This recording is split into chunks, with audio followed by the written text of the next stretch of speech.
here to give the Thunderbird Club a tour of our Mahaska Community Recreation Trail.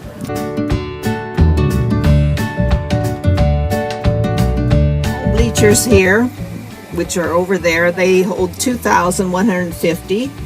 The visitor side here holds 608. Because of all the volunteer help, and it might take a little bit longer because we're doing the work after hours.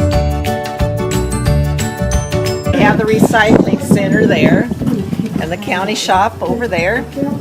And then you can see our new elementary school over here. Nice.